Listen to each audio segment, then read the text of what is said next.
怎么觉得事情发展的过于顺利了？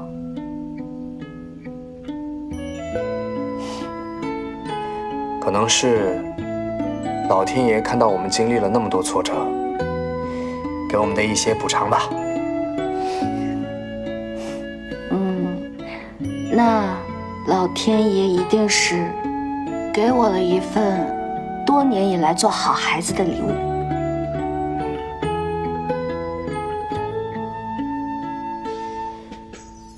我爸妈也想给这个好孩子一个礼物。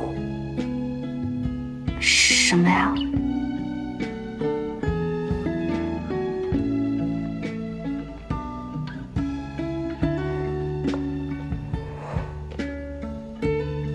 上次在我家，你见过的。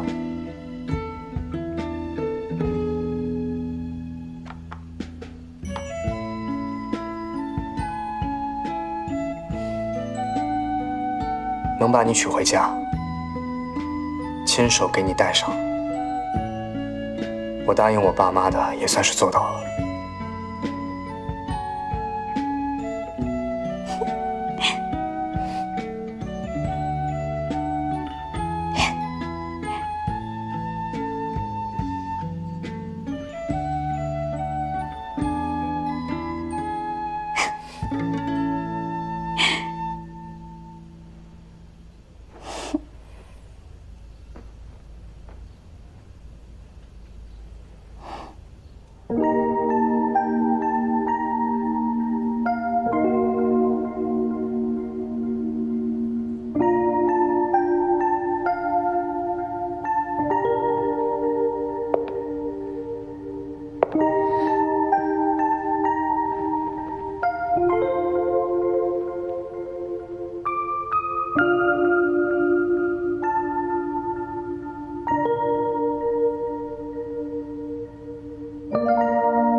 小希，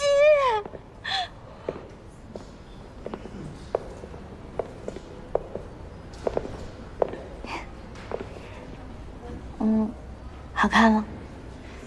好看，比我梦里见到的还要好看。哎，你们俩太腻歪了吧！啊，受不了了。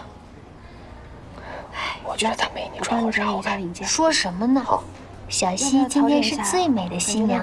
我就是觉得没你穿婚纱好看。好了，我一辈子都不会和小希比的。好了，来，给个评价吧。帅。真帅吗？真的很帅吗？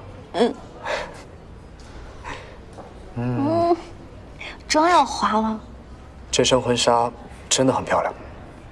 是吗？